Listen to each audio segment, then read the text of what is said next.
Assalamualaikum warahmatullahi wabarakatuh. Saya akan menjelaskan 30 soal tentang studi Al-Quran. Yang pertama, apa yang dimaksud dengan ilmu Al-Quran? Ilmu Al-Quran adalah ilmu yang menjelaskan segala hal tentang Al-Quran seperti tafsir, qiraat, asbabun nuzul, dan sejarah turunnya ayat.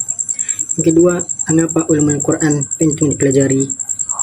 Karena agar umat Islam dapat memahami dan mengamalkan Al-Quran dengan benar. Yang ketiga, apa yang dimaksud dengan kesempurnaan Al-Quran?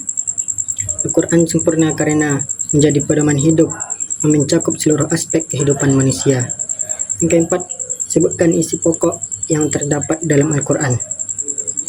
Isi pokoknya adalah akidah, ibadah, akhlak, hukum, dan ilmu pengetahuan. Berikutnya, apa tujuan pendidikan dalam Al-Quran? Tujuannya yaitu membentuk manusia yang berilmu, beriman, dan berakhlak mulia.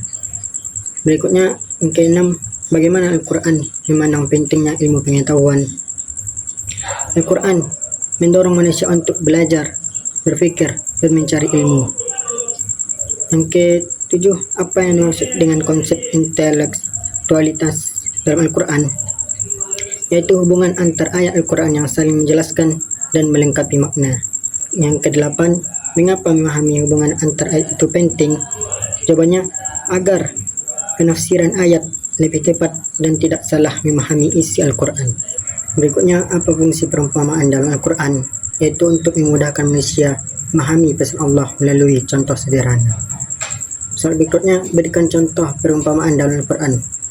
Contohnya itu cahaya sebagai perumpamaan iman dan kegelapan sebagai perumpamaan kesesatan. Berikutnya, apa yang dimaksud dengan asbabun nuzul? Asbabun nuzul adalah sebab atau latar belakang turunnya suatu ayat dalam Al-Quran. Berikutnya, bagaimana cara mengetahui asbabun nuzul? Caranya dengan melalui hadis, riwayat sahabat, dan penjelasan ulama tafsir.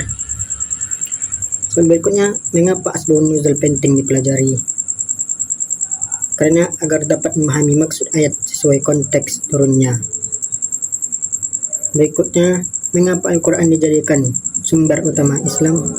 Jawabannya karena Al-Quran merupakan wahyu Allah SWT dan sumber hukum utama dalam Islam. Berikutnya, sebutkan contoh hukum yang terdapat dalam Al-Quran. Contohnya itu hukum sholat, puasa, zakat, dan larangan mencuri.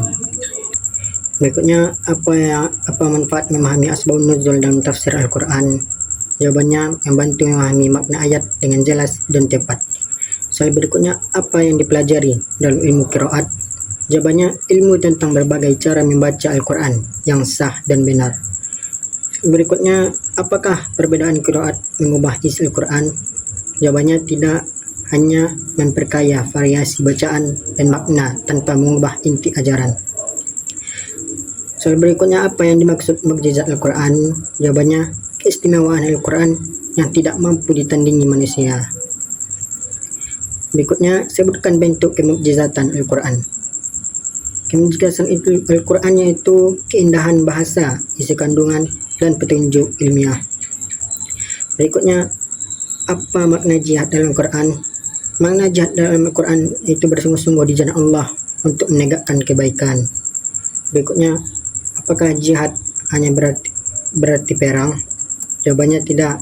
Jihad juga berarti melawan hawa nafsu dan keburukan.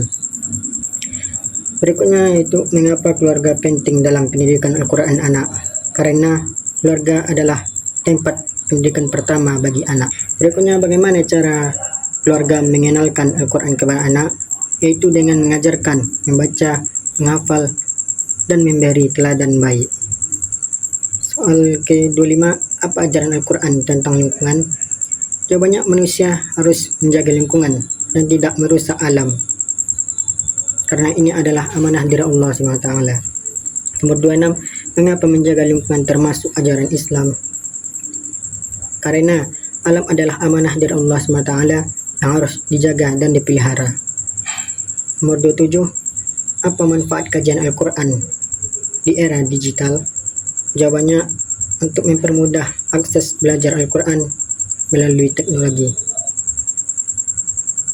Nomor 28, Apa tantangan kajian Al-Quran di era digital? Tantangannya itu banyaknya informasi yang belum tentu benar atau terpercaya. Modul 9, apa tujuan pendidikan akhlak dalam Al-Quran? Tujuannya itu untuk membentuk manusia yang berperilaku baik dan berakhlak mulia.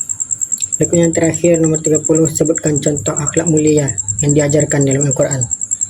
Jawabannya itu jujur, sabar, menghormati orang tua, serta tolong menolong dalam kebaikan. Sekian dapat saya sampaikan. Assalamualaikum warahmatullahi wabarakatuh.